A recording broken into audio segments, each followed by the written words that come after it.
Marcus and I had been together for a decade, and we recently celebrated our second wedding anniversary.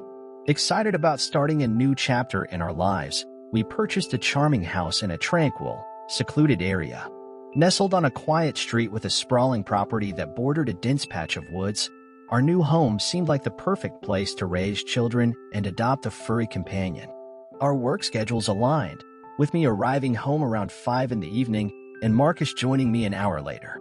The first few nights in our new house went smoothly as we busied ourselves with unpacking. However, it wasn't long before our dream turned into a nightmare. One eerie Monday night, just 20 minutes after we had turned off the lights and settled into bed, an unsettling sound pierced the silence. The haunting melody of vintage music drifted through the backyard, seeping into our room.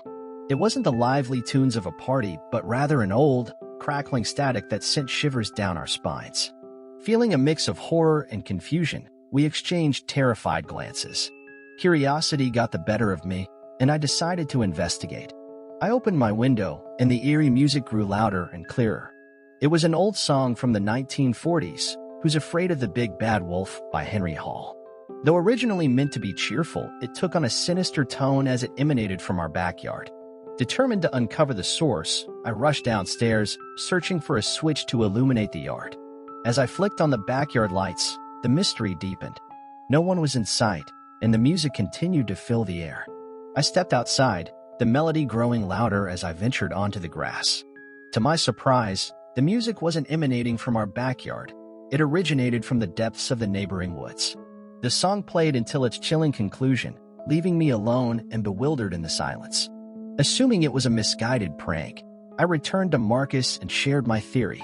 However, the following night shattered our hopes of it being a one-time occurrence.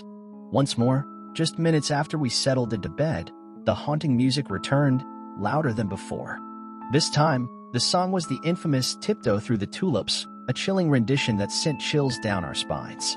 Peering out the window, I spotted an object on the grass.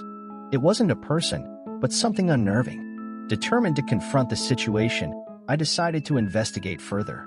Marcus suggested calling the police, but I was determined to assert my authority and protect our new home. Stepping outside, I discovered a small, old radio emitting the eerie tunes.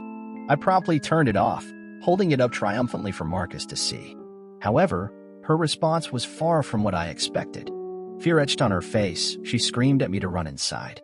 Confused, I turned to face the woods, only to be confronted by 3 figures standing in eerie silence, spaced 6 feet apart. They weren't running toward me but merely observing, their intent shrouded in the darkness. Terrified, I raced back into the house and slammed the door shut, the echoes of her screams still reverberating in my ears. Marcus, already upstairs and in tears, implored me to call the police. We dialed emergency services, hastily explaining the bizarre events unfolding outside our home. Trembling, I handed the radio to the officers, urging them to take it as evidence. The police arrived promptly, providing a temporary respite from our fear. They surveyed the area with their flashlights, hoping to deter any potential intruders from returning. Once they left, however, our sense of vulnerability returned. We anxiously listened for any knocks on our doors or windows, dreading the possibility of another encounter. Weeks passed, and thankfully, the mysterious figures never resurfaced. Yet, the memory of that night remained etched in our minds, a constant reminder of the darkness that lurked nearby. Determined to capture evidence and uncover the truth, I set up cameras around our property, hoping to catch any further disturbances on video. As time went on, we found solace in each other and the support of our neighbors. We shared our harrowing experience, and they, too, became vigilant, keeping a watchful eye out for any suspicious activity. Together, we formed a tight-knit community, united by the desire to protect our homes and loved ones. Though the source of the haunting music remained a mystery, we focused on rebuilding our sense of security. We fortified our doors and windows, installed a state-of-the-art security system, and bathed our property in bright, motion-activated lights. Slowly but surely, our newfound precautions helped dispel the lingering fear that had gripped us.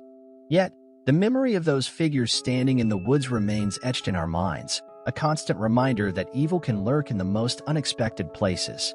The experience changed us, leaving an indelible mark on our souls. We no longer took the serenity of our surroundings for granted, always aware of the potential darkness that lay just beyond the veil of our peaceful existence.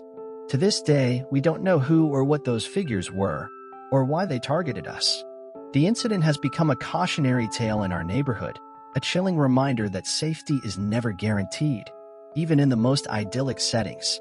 As for Marcus and me, we continue to live in our home, but the woods that once seemed inviting and mysterious now hold a deeper sense of foreboding.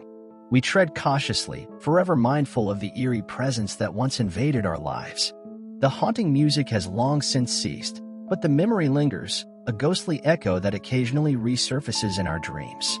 We find solace in our strengthened bond, cherishing the precious moments of peace and security we now hold dear. And so, the tale of our encounter with the mysterious figures in the woods serves as a reminder to all who hear it: beware the unknown, for it may lurk just beyond the safety of your doorstep, waiting to shatter the tranquility of your existence and plunge you into a world of unyielding terror.